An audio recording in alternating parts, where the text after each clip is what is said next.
What's up, everybody? Pete Pardo here from Sea of Tranquility. Welcome to pick number 2. That's right, 2 of my 31 favorite rock and pop albums of the 70s countdown. We've been doing it each and every day here this month.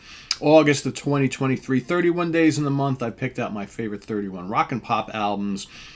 Just one album from any band or artist. And again, I'm not going into the hard rock and metal because we did that last month. Although some of my albums do rock here.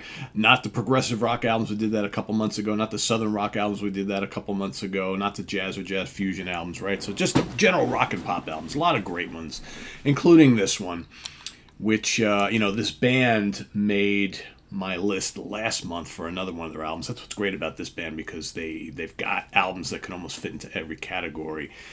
And this particular one, I think, fits best here because even though there is some real heavy rock on this album, there's some wonderful pop on this album. There's kind of like Broadway style stuff on this album, opera-ish stuff on this album. This particular record is their fourth studio album, released November 21st, 1975, recorded at all sorts of places. Trident Studios in London, Olympic Studios in London, Rockfield Studios in Monmouthshire, Lansdowne in Kensington, SARM Studios in East London, Roundhouse in Camden, Scorpio Sound in Camden, for EMI Electric Records, produced by Roy Thomas Baker. I'm talking about A Night at the Opera from Queen. Loads of you were wondering, well, Pete, is Queen going to make this list? It's like, we know you had their first album on your hard rock and metal list. Obviously, you knew Queen would probably be here, right? Somewhere on this list. This is a wonderful album, right? But again, this album is, like I said, a little bit of everything on here. There's pop, there's proto-metal, there's hard rock, there's some avant-garde here. There's touches of prog. There's like show tune stuff. I mean, there's a little bit of everything on here.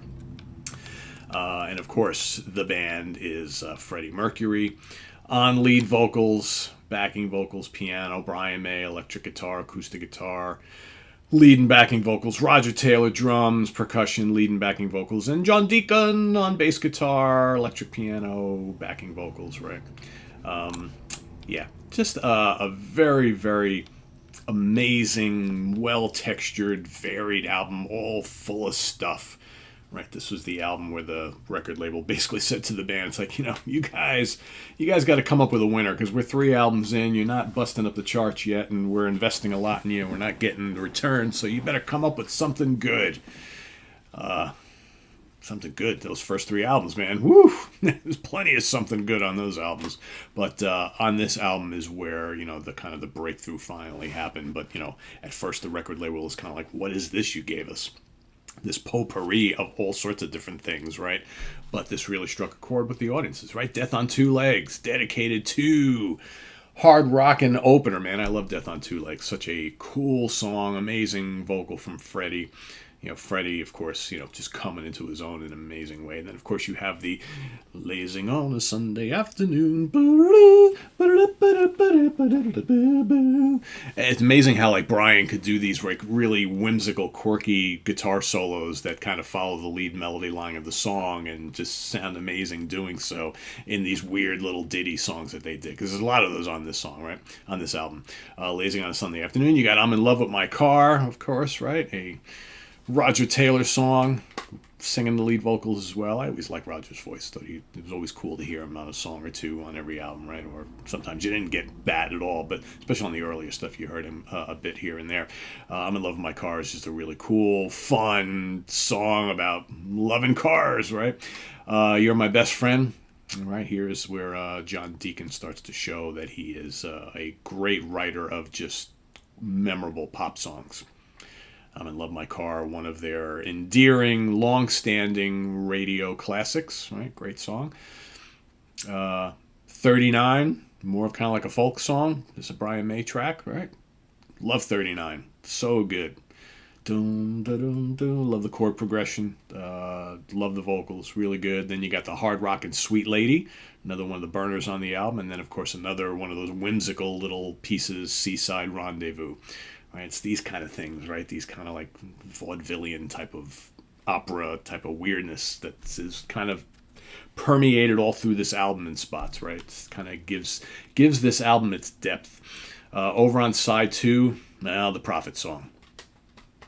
I know there's a lot of people I know who really don't get or don't like the Prophet song. I think it's fantastic. That barnstorming heavy rock riff, for those folks who I have been in contact with over the years who said, Queen were never heavy. Really?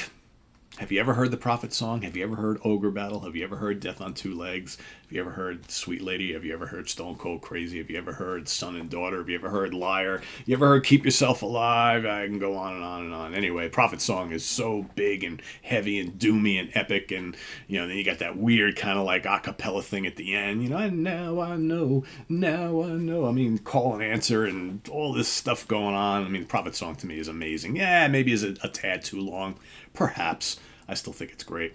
Love of My Life, Freddie pouring his soul out, and I think Love of My Life is absolutely magical, and it's a softie, but it's a great softie. One of my favorite Queen songs of this type, really good. And then you got another kind of whimsical piece, Good Company. It's kind of fun, right? And then of course you got Bohemian Rhapsody, which at the time probably looked at as a song that would be suicide for any band, right? But it worked and it clicked, and looking back now, Bohemian Rhapsody is just an amazing composition, an amazing studio production, and unlike anything the record buying public had ever heard before, and it has amazed the general public for decade after decade after decade, and become one of the most beloved rock songs of all time. Right? It's a classic for a reason. And then, of course, let's finish it all off with God Save the Queen. Dun, dun, dun. What better way to end this album than with a brief little instrumental God Save the Queen, right? Yeah, why not? All right, so let's take a look at the charts, shall we? Australia, number 1. Austria, number 9. Canada, number 2. Dutch charts, number 1. France, number 16. Germany, number 5. Japan, number 9. New Zealand, number 1. Norway, number 4. Sweden, number 10. UK, number 1. Billboard, number 4 here in the US. Sal, no Italy. What's going on with that? Travesty of it all. Anything else here? Oh man, the various reissues and things. It's popping up all over the place. 2005, back France, 11. Japan, number 67. Portugal, 23. Spain, 77. What else? 2011 reissue. Belgium charts, 96. Spain, 55. Japan, 73. UK, 96.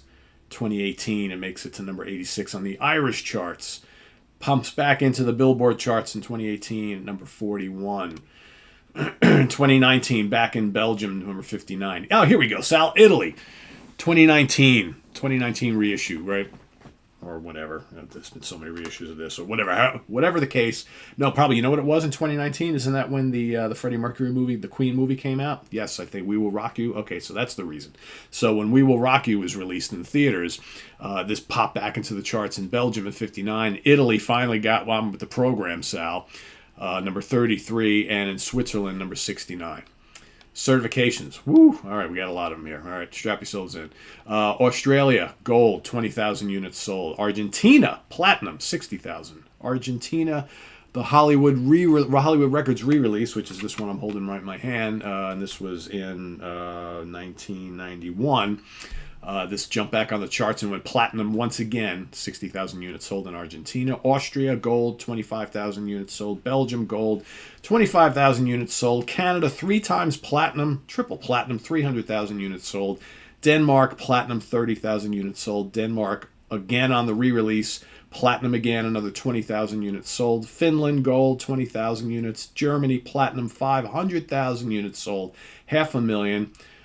All right, Sal, since 2009, Italy back with the program, platinum, 50,000 units sold. Japan, platinum, 250,000. Netherlands, two times platinum, double platinum, 200,000 units sold. New Zealand, double platinum, 30,000 units sold. Poland. Upon the album reissue in 2008, Double platinum, 40,000 units sold. South Africa, gold, 25,000 units sold. Spain, gold, 50,000 units sold. UK, platinum, 300,000 units sold. And here in the States, triple platinum, 3 million copies sold. So yeah, it's safe to say that this album has captured the public's attention since the day it was released in 1975. Singles from the album: Bohemian Rhapsody, along with On the Flip Side, I'm in Love with My Car, released October 31st, 1975. Death on Two Legs, released December 10th, 1975. You're My Best Friend, June 18th, 1976. Amazing they waited that long to release that as a single. And Love of My Life, July 27th, 1976. So yeah, the magic that is A Night at the Opera is my pick number 2. Can you tell I like this album? Yeah, I do. If it's not my favorite Queen album, it's my number 2. I generally go back and forth between the first album and this one. That's generally how it works for me. Though I'll tell you, third album has really been climbing for me, and the second album.